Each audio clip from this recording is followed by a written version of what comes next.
नमस्कार, YouTube channel शिक्षालय में आप सभी का स्वागत है। मेरा नाम है रेणु यादव। इस समय हम पढ़ेंगे हाइड्रोजन सल्फाइड के बारे में। बहुत ही प्यारा टॉपिक है।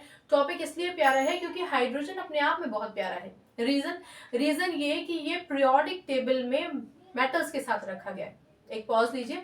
पीरियोडिक टेबल का मतलब एक ऐसी टेबल, एक ऐसा स्ट्रक्चर जहां पर एलिमेंट्स को कुछ इस तरीके से डिवाइड करके रखा गया है कि जो एलिमेंट्स सिमिलर प्रॉपर्टीज के हैं वो इकट्ठे हैं, जो जैसे कि मेटल्स हैं वो इस तरफ हो गए, फिर हमारे मेटलॉइड्स हो गए और फिर नॉन मेटल्स उधर आ गए, नोबल गैसेस बिल्कुल लास्ट में आ गए। कुछ इस तरीके से सब समझ में आ जाएगा 10वीं तक पहुंचेंगे तो मैं अब क्यों बता रही हूँ, अब इसलिए बता रही हूँ कि आपने ये सुना कि जितने भी एलिमेंट सिमिलर प्रॉपर्टीज वाले हैं वो एक साथ रखे गए हैं, लेकिन हाइड्रोजन एक ऐसा एलिमेंट है जो है तो नॉन मेटल लेकिन रखा गया है मेटल्स के साथ। ठीक है, तो 9th स्टैंडर्ड में होने की वजह से सिर्फ इतना सा जान लीजिए कि ये हाइड्रोजन क्या है, क्योंकि नॉन मेटल है ना, तो कई बार एक इलेक्ट्रॉन ले लेता है। जब एक इलेक्ट्रॉन लेता है तो उस पर नेगेटिव चार्ज आ जाता है। ठीक, लेकिन ये अपना एक इलेक्ट्रॉन दे भी देता है। अगर हाइड्रोजन अपना एक इलेक्ट्रॉन देता है तो इस पर आ जाता है पॉजिटिव चार्ज।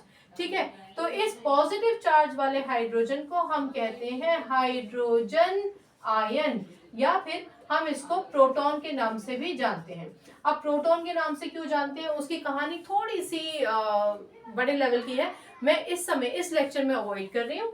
आप बस इतना समझिए कि अगर आप H पॉजिटिव के लिए प्रोटॉन वर्ड कहीं देखते हैं ना, तो आप समझ जाइए आप उस हाइड्रोजन की बात कर रहे हैं जिसने अपना एकमात्र इलेक्ट्रॉन भी दान कर दिया है।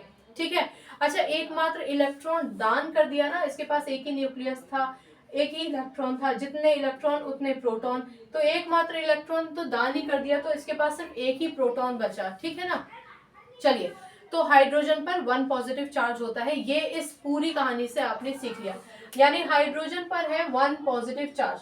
लेकिन ये जो सल्फाइड है, अब सल्फाइड आप नाम से समझ जाइए, नाम से समझ गए ना, आईडीई, आईडीई का मतलब आपको ध्यान है कि जब नॉन मेटल इलेक्ट्रॉन लेता है तो उसका नाम बदल देते हैं, आइड कर देते हैं, क्लोराइड, ऑक्साइड। जी हाँ, तो ये है सल्फर। असल में ये सल्फर था। सल्फर का जो एटॉमिक नंबर है वो है 16। 16 का मतलब हो गया कॉन्फ़िगरेशन 2, 8 एंड 6। अब आप खुद ही देखिए कि आप जानते हैं किसी भी एटम को स्टेबिलिटी के लिए 8 इलेक्ट्रॉन की जरूरत होती है। 8 का आधा 4 होता है तो वो इलेक्ट्रॉन शेयर करता है। 4 से ज्यादा इलेक्ट्रॉन हो, 5 हो या 6 हो या 7 हो, तो वो इलेक्ट्रॉन एक्सेप्ट कर लेता है अपना ऑक्टेट कंप्लीट करने के लिए। तो इसके पास तो 6 इलेक्ट्रॉन है, तो इसका मतलब क्या हुआ, इसका मतलब ये हुआ कि सल्फर 2 इलेक्ट्रॉन्स एक्सेप्ट कर लेगा। जब सल्फर 2 इलेक्ट्रॉन एक्सेप्ट कर लेगा तो इस पर आ जाएगा 2 नेगेटिव चार्ज। वेरी गुड, आपको ये याद आ गया। तो चलिए अब हाइड्रोजन को यहाँ लिख लेते हैं।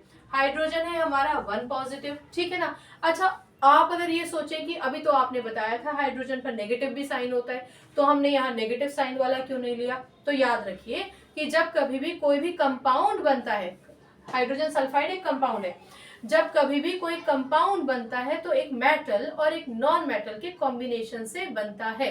हाइड्रोजन भले ही एक नॉन मेटल है, मेटल नहीं है, लेकिन उसकी टेंडेंसी तो है कि वो एक इलेक्ट्रॉन दे देता है, यानी उस पर पॉजिटिव चार्ज तो आ ही रहा है ना। तो अगर यहाँ पर ये नेगेटिव चार्ज वाला कंपोनेंट है और आप देख रहे हैं कि उस कंपोनेंट ने हाइड्रोजन से कंबाइन किया है, तो आप समझ जाइए कि यहाँ पर जो हाइड्रोजन इस्तेमाल किया गया है उस पर पॉजिटिव चार्ज है, यानी H पॉजिटिव H2 नेगेटिव। अब हमें इससे कंपाउंड बनाना है, बहुत सिंपल है, अब तक आप समझ भी चुके हैं, क्योंकि यहाँ 1 पॉजिटिव चार्ज है और 1 पॉजिटिव चार्ज में हम 1 तो दिखाते नहीं है, सिर्फ हमने पॉजिटिव दिखा दिया, तो ऑफ कोर्स आप इसकी वैलेंसी में लिखेंगे 1 और इसकी वैलेंसी में आप लिखेंगे 2। क्लियर, मैंने आपको समझाया है वैलेंसी में माइनस प्लस नहीं करना, जब आप वैलेंसी लिखें तो माइनस या प्लस नहीं लगाना, आपको सिर्फ आपको देखना है चार्ज कितना है, उसके हिसाब से आप न्यूमरल नीचे लिख लीजिए। अब आपको क्या करना है, क्रॉस ओवर, इसको क्रॉस ओवर कहते हैं या फिर क्रिस क्रॉस भी कहते हैं, कि इसका जो मल्टीप्लिकेशन है वो सल्फर की वैलेंसी से होगा और सल्फर का मल्टीप्लिकेशन हाइड्रोजन की वैलेंसी से होगा। तो अब आप देखिए ये क्या हो जाएगा, H2S, यानी कि हाइड्रोजन सल्फाइड। एक बात याद रखिए कि कि जब कभी भी आप क्रिस क्रॉस करते हैं उसी पल से आपका इन चार्जेस से, पॉजिटिव या नेगेटिव चार्ज से कोई मतलब नहीं रहता, कोई सरोकार नहीं रहता, सिर्फ इन नंबर से मतलब रहता है। ठीक है, तो ये हो गया आपका H2S। इसका मतलब हाइड्रोजन सल्फाइड का जो फॉर्मूला होता है वो होता है H2S। मैं आपको याद दिलाना चाहूंगी कि कोई भी कंपाउंड किसी भी मेटल और नॉन मेटल के कॉम्बिनेशन से बनता है।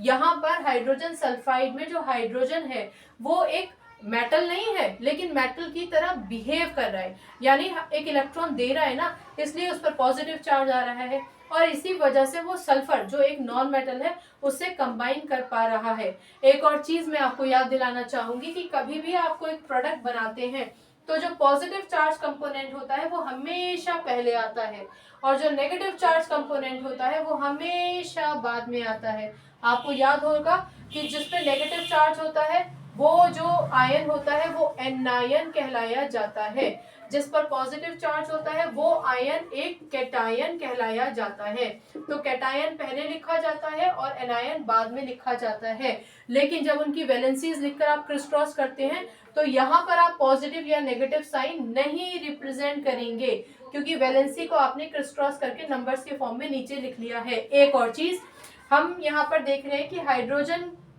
की वैलेंसी 1 थी जिसका सल्फर से मल्टीप्लिकेशन हुआ, तो यहाँ पर हमने 1 नहीं लिखा है, क्योंकि बेटा 1 लिखने का कोई सेंस ही नहीं है। जहां 1 नहीं है उसका मतलब है कि 1 है। ठीक है, अगर किसी के साथ 1 नहीं लिखा है, जैसे सल्फर के साथ 1 नहीं लिखा है, तो ये अंडरस्टूड है कि सल्फर एक ही है। यहाँ पर आपके पास जो सल्फर का एटम है उसका केवल मात्रा 1 है। ठीक है ना, ऐसे मान के चलिए। तो ये है आपका टोटल हाइड्रोजन सल्फाइड किस तरीके से बना है। अब ये इंपॉर्टेंट क्यों था? ये इंपॉर्टेंट इसलिए था क्योंकि आप हाइड्रोजन को अलग अलग रूप में पढ़ेंगे, इलेक्ट्रोपॉजिटिव फॉर्म में भी, इलेक्ट्रोनेगेटिव फॉर्म में भी। लेकिन याद रखिए कि जब कभी भी हाइड्रोजन के साथ में कोई नॉन मेटल है तो वो हमेशा H पॉजिटिव फॉर्म में होगा, यानी हाइड्रोजन आयन के फॉर्म में होगा, या फिर जिसको आप प्रोटॉन कहते हैं उसके फॉर्म में होगा। ठीक है ना, आई होप इतना आपको समझ में आया होगा। हाइड्रोजन H पॉजिटिव आयन ही एक इकलौता आयन है जिसको आप प्रोटॉन के नाम से संबोधित करते हैं। बाकी किसी भी एलिमेंट को इलेक्ट्रॉन देने या लेने के बाद आप प्रोटॉन नाम से संबोधित नहीं करते हैं। ठीक है, तो ये हाइड्रोजन सल्फाइड था। आई होप आपको समझ में आया होगा। छोटा सा लेक्चर था, अगर कोई कंफ्यूजन है तो मुझसे पूछ लीजिए। बाकी केमिस्ट्री से अपनी केमिस्ट्री अच्छी बनाइए, शिक्षा ले आइए। अपना ख्याल रखिए, खुश रहिए, बहुत खुश रहिए। नमस्कार।